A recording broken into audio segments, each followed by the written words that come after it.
देखिए ये क्वेश्चन जो है 2024 का ही है, आईआईटी जेईई मेंस का।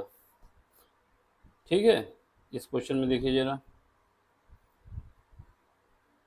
इसमें क्या है कि आपको प्रोबेबिलिटी का क्वेश्चन है, प्रोबेबिलिटी का।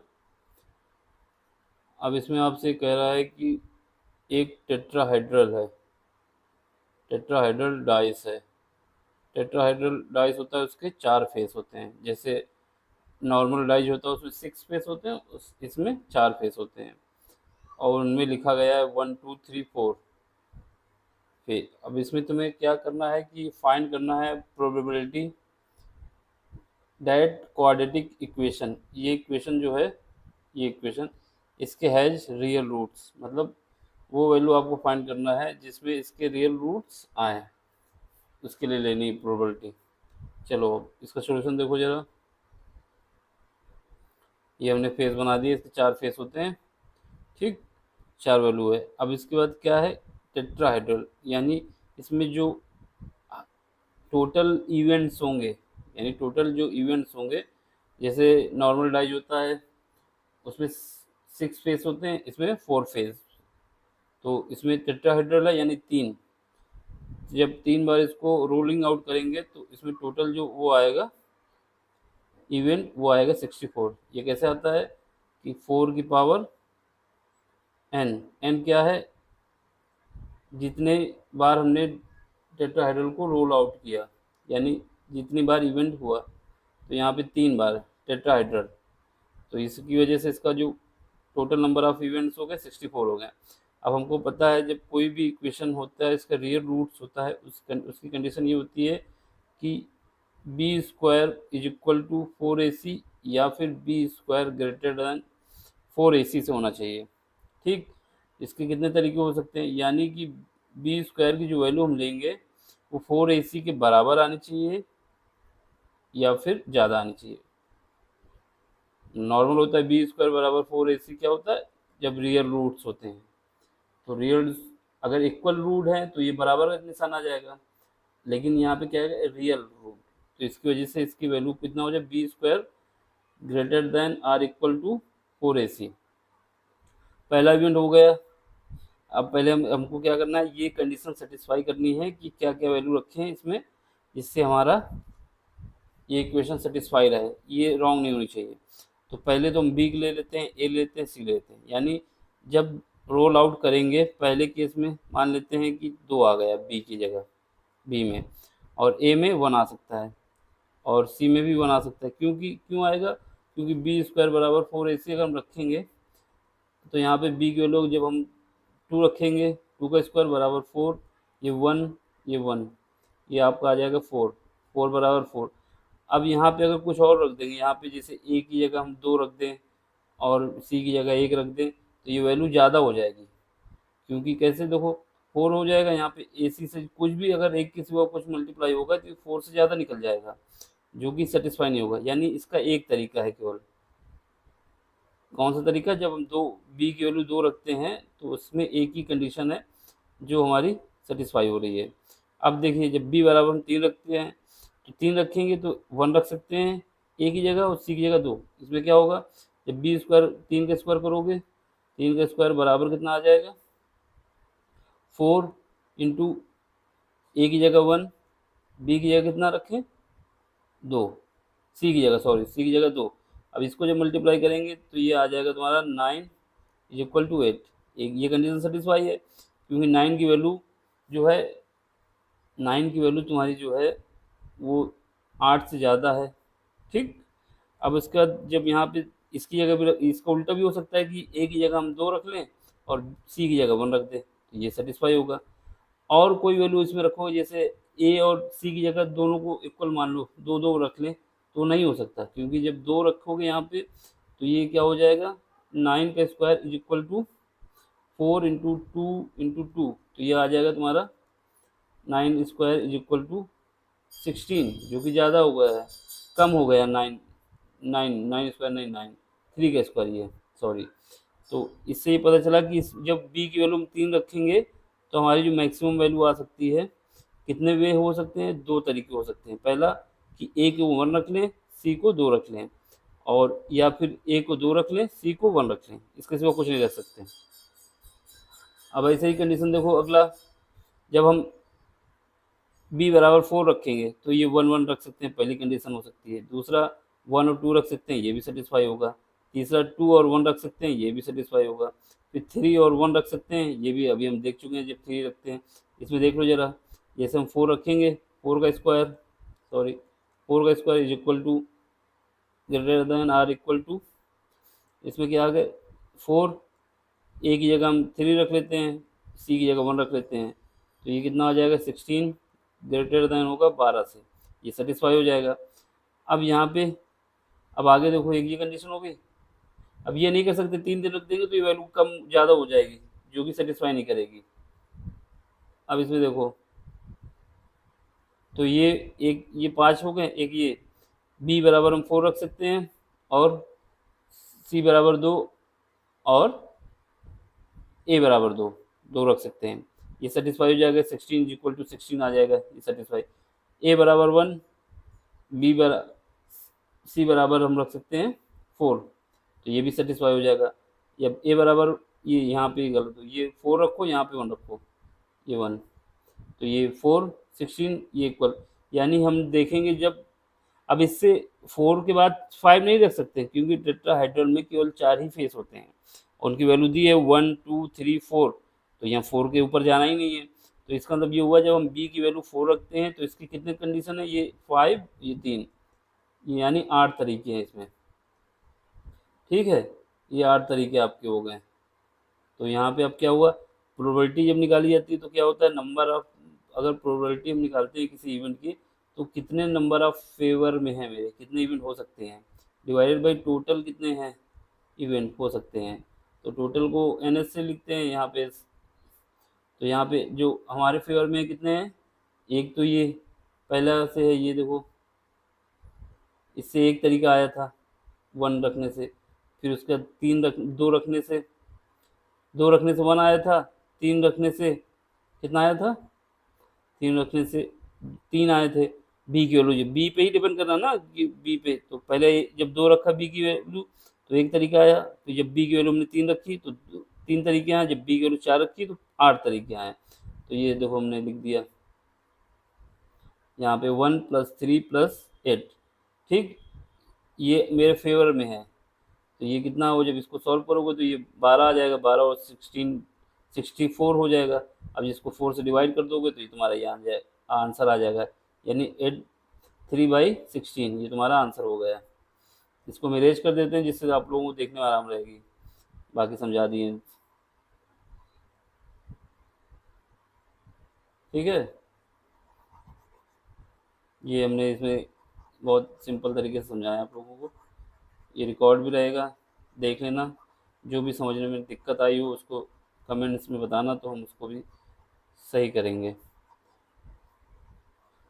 ठीक है बेटा।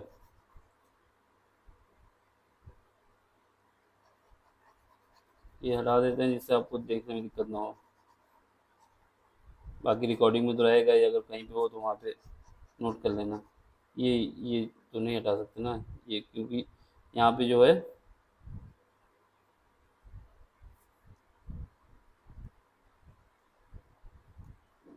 यहाँ पे 1 होगा, ये 4 हो जाएगा, और ये 1 ये रहेगा। चलिए अगला क्वेश्चन देखिए। अगला क्वेश्चन क्या है आपका, कि दिया हुआ है कि let F X is equal to x² + 9 and G X is equal to, ये दिया हुआ है, दो इक्वेशन दी है। इसमें क्या है, आपको एफ ऑफ जी दिया हुआ है 10, जो एफ ऑफ जी ब्रैकेट में 10 जो है वो ए के बराबर है, जी ऑफ एफ ब्रैकेट में 3 बी के बराबर है। अब इसको क्या करना है, आपको बताया जा रहा है कि if x² + 8 + y² + b is equal to 1 है, बी अ कर्व, तो इसमें इसेंट्रिसिटी जो ई होती है और लेंथ आपको बतानी है।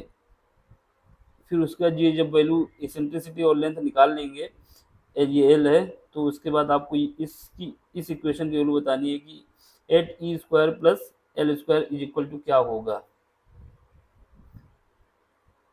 देखिए इसमें आपको क्या है, जो लेंथ होती है आपकी लेटस रेक्ट्रम, जो लेंथ होती है, जब इलिप्स का जो डायग्राम बनाते हैं, इलिप्स के जब फोकस से जो लाइन है, वो लाइन जो फोकस से जो लाइन पास होती है, वो कर्व को जिस 2 पॉइंट पे काटती है, उस 2 पॉइंट के बीच की दूरी जो तुम्हारी होती है, लेटस रेक्ट्रम होती है।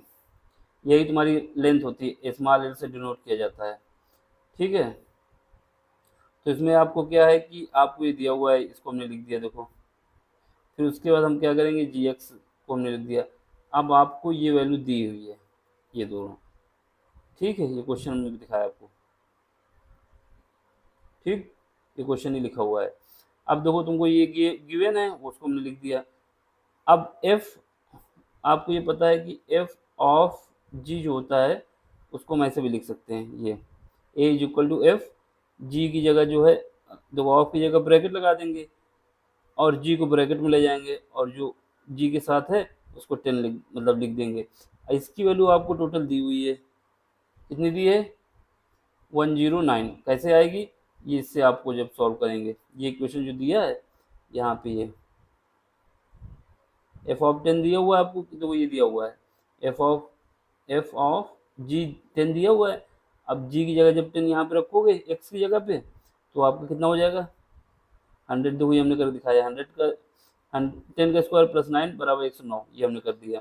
अब ऐसे बी करोगे तब जी ऑफ एफ करोगे, देखो ये जी ऑफ, जैसे जी ऑफ एफ है 3 है, तो इसको आप ऐसे लिख सकते हैं, जी को बाहर रख दें और एफ की जगह एफ लिख दें और यहाँ पे 3 लिख दें। ठीक, ये ऑफ हट जाएगा तो ब्रैकेट लग जाता है।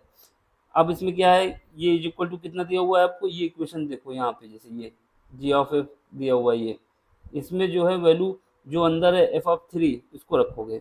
जब एफ ऑफ 3 रखोगे, कितना दिया हुआ है ये एफ ऑफ 3, ये आपको दिया हुआ है 3, बी दिया हुआ है। ठीक है, इसको बी के इक्वल लिख दोगे। अब जहाँ जहाँ पर तुम्हारा होगा एफ ऑफ 3, वहाँ पे जी, इसमें वैल्यू पुट कर दोगे। वैल्यू जब पुट करोगे तो ये कितना हो रहा है, 18 हो रहा है। कैसे हो रहा है, एफ ऑफ 3 जी ऑफ 3, ठीक, इज इक्वल टू 2। ठीक है, समझ गए, जी ऑफ एफ, ये इस पे जब वैल्यू आप पुट करेंगे तो आपकी वैल्यू निकल आएगी। देखो यहाँ पे जी ऑफ 3 हो गया, ये उसको हमने ऐसे लिख दिया। एक मिनट,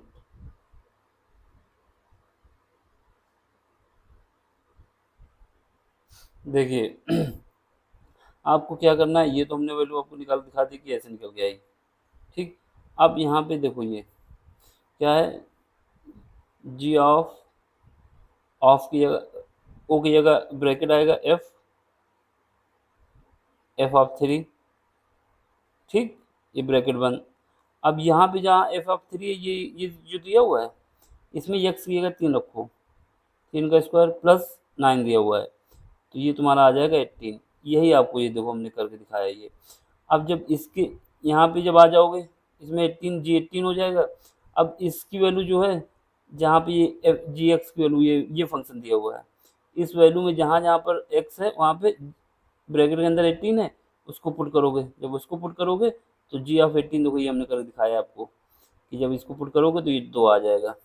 ठीक है, समझ में आ गया आप लोगों को, तो ये देख लेना, इसको हटा देते हैं, साफ रहेगा। ये कैसे आया, ये हमने आपको यहाँ पे एक्सप्लेन कर दिया। अब इसके बाद क्या है, जब ये वैल्यू हम निकाल लेते हैं, तो अब हमको क्या करना है कि ये वैल्यू निकालने के बाद, अब ये हमारी कर्व की इक्वेशन बन जाएगी, पैराबोला की। यहाँ पे हमको देखो जी ऑफ निकल आया, कितना आया, 2 आया, ये 2 आया, और एफ ऑफ जो आया था वो कितना आया था, 108 आया, 109 आया था, ये हम देखो निकाल दिया था। अब इसकी वैल्यू इस कर्व में रख दोगे, ये तुम्हारी इक्वेशन हो जाएगी इलिप्स की, जहाँ जहाँ पे है, तो ये रख दोगे, X square divide by 109 plus Y square equal to 2। ऐसे ये इक्वेशन जो हमको दी थी कर्व की, ये कर्व की इक्वेशन यहाँ पे ए और बी की वैल्यू पुट कर दी हमने। इसमें बताया जा रहा है कि ये जो एफ ऑफ एक्स है, ये तुम्हारा ए हो जाएगा और ये जी एक्स है वो बी की वैल्यू वो डिनोट करेगा। तो अब यहाँ पे पुट कर दोगे, ये तुम्हारा कर्व हो गया तुम्हारा इलिप्स। अब क्या करना है, इसका फार्मूला होता है जो इसेंट्रिसिटी होती है उसका फार्मूला ये होता है कि इसेंट्रिसिटी का फार्मूला हमारा क्या है, ई स्क्वायर ब्रैकेट के अंदर 1 माइनस बी डिवाइडेड बाई ए। यहाँ पे बी डिवाइडेड बाई ए होता है, तो ये हमने दो लिख देते हैं, E is equal to E square रखा जाता है ब्रैकेट में 1 minus B divide by A, तो वो यहाँ पे वैल्यू पुट कर देंगे। ठीक है, जब वो वैल्यू पुट कर देंगे तो ये तुम्हारी इसेंट्रिसिटी निकल के आ जाएगी, ये 1078। अब इसका तुम्हें क्या लेंथ निकालनी है, लेंथ का फार्मूला ये होता है इलिप्स का 2b divided by under root A. ये देखो इसेंट्रिसिटी वाला ये लिखा हुआ है, स्क्वायर नहीं है वहाँ पे। अब लेंथ का भी फार्मूला हमने तो ये लिख दिया। अब इसमें पुट कर दोगे, बी की जगह वैल्यू कितनी है 2 है, और ए की जगह कितना है अंडर रूट 109। अब यहाँ से एल स्क्वायर की वैल्यू निकाल लोगे, ये एल स्क्वायर की वैल्यू आ जाएगी 169। अब हमको इक्वेशन में क्या है 8 E square plus L square की वैल्यू पता करना है हमको, क्वेश्चन में जैसा डिमांड है उसको जब पुट करोगे तो ये आ जाएगा ई स्क्वायर की जगह 107 डिवाइडेड बाई 109, इसमें भी 109 से डिवाइड है तो एलसीएम हो जाएगा। अब इसको जब सॉल्व कर लोगे तो तुम्हारी वैल्यू आ जाएगी 8। ये तुम्हारा इक्वेशन, ये क्वेश्चन तुम्हारा सॉल्व हो गया। अगला इसको हम रफ कर दे रहे हैं, जिससे आपको कहीं पर दिक्कत हो तो कमेंट्स करके पूछना, हम उसका जवाब देंगे। ठीक है, ये हो गया अगला क्वेश्चन। देखिए अगला क्वेश्चन है क्या, आपको दिया हुआ है गिवन इक्वेशन है, सिस्टम की इक्वेशन दी हुई है, उसमें कहा जा रहा है कि आपको लेमडा की वैल्यू नहीं पता और म्यू की वैल्यू नहीं पता। जब इन दोनों की वैल्यू आप निकाल लेंगे और ये, तो उससे आपको ये बताना है कि म्यू माइनस 18 लेमडा की वैल्यू कितनी होगी। देखो क्वेश्चन में कहा गया है कि लीनियर इक्वेशन है और उसमें ये बताया जा रहा है कि इनफाइनाइटली मैनी सोल्यूशन है। मैनी सोल्यूशन के केस में क्या होता है, जो भी इक्वेशन दी है उस इक्वेशन का जब मैट्रिक्स फॉर्म लिखा जाता है तो मैट्रिक्स फॉर्म का जो डिटर्मिनेंट होता है वो जीरो होना चाहिए। देखो यहाँ पे देखो, आगे देखो, तो हम क्या करेंगे, सबसे पहले इनफाइनाइटली मैनी सोल्यूशन के लिए हमको पता चल गया जो डिटर्मिनेंट होना चाहिए, ये कंडीशन होती है जीरो होना चाहिए, तो ये डिटर्मिनेंट जीरो होगा। अब इसके बाद क्या है, सबसे पहले हम पहले 3 टर्म को ले लेंगे इस तरफ के राइट हैंड साइड के और इक्वेशन बना लेंगे। तो उससे इक्वेशन क्या बन के आ जाएगी मेरे डिटर्मिनेंट की 3 + 4, 3 डिटर्मिनेंट इज इक्वल में जो वैल्यू पुट करेंगे 3 4 लेमडा 5 7 2 97 197 83। देख लो यहाँ से इनकी जो वैल्यू है कोफिशिएंट इन्हीं को हमने लिख दिया, ये 3 4 7 3 4 लेमडा 5 7 2 97 197 83। ठीक, अब इसके बाद क्या है, अब इसको हमको जीरो के बराबर सॉल्व करना है। जब इसको सॉल्व करोगे तो क्रॉस मल्टीप्लिकेशन करोगे, जो डेटा सीरीज को सॉल्व करने का तरीका होता है। हमने पहले इसको ले लिया, जब इसको ले लेंगे तो ये दोनों बंद हो जाएंगे, ये जब बंद हो जाएगा तो ये इंटू ये इंटू ये, तो वो हमने ऐसे ही किया।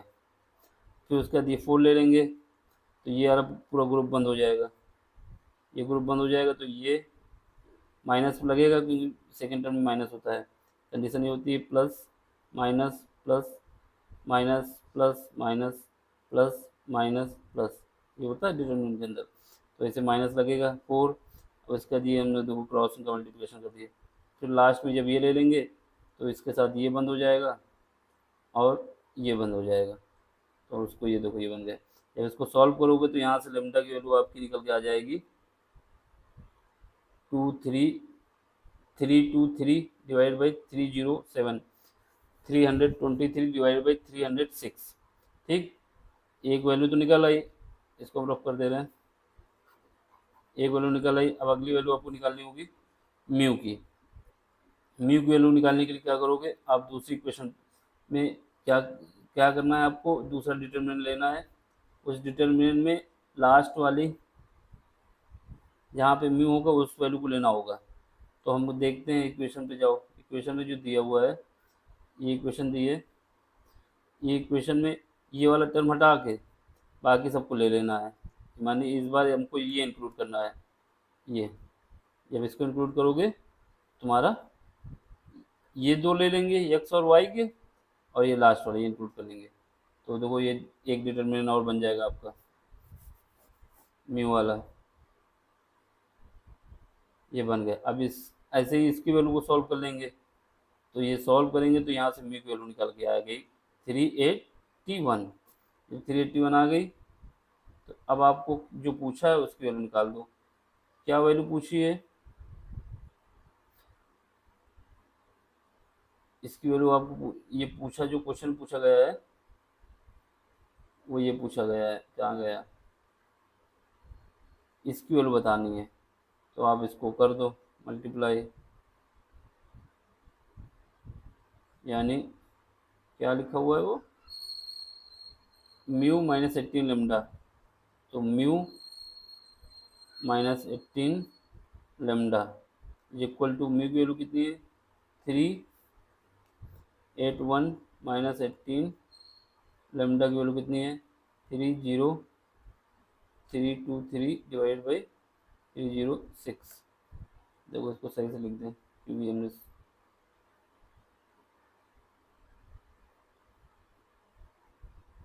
जब म्यू की वैल्यू निकाल लेंगे तो उसके बाद 323 डिवाइड बाई 306। अब इसको सॉल्व कर लेंगे, ये आपका आंसर आ जाएगा यहाँ पे फिर जब सॉल्व करेंगे। ठीक,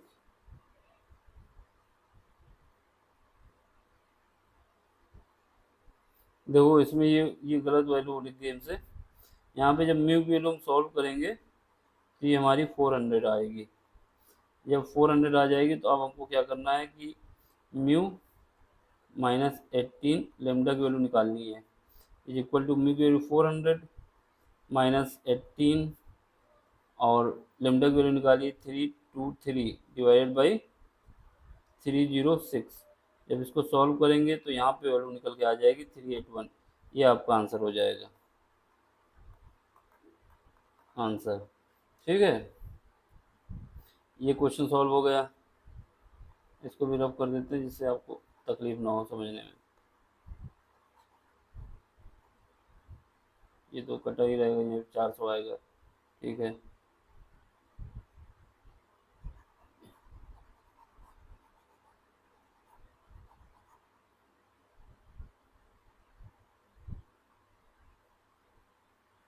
ये हमने समझाने के लिए किया था, इसको हटा दें, साफ रहेगा तो दिखेगा।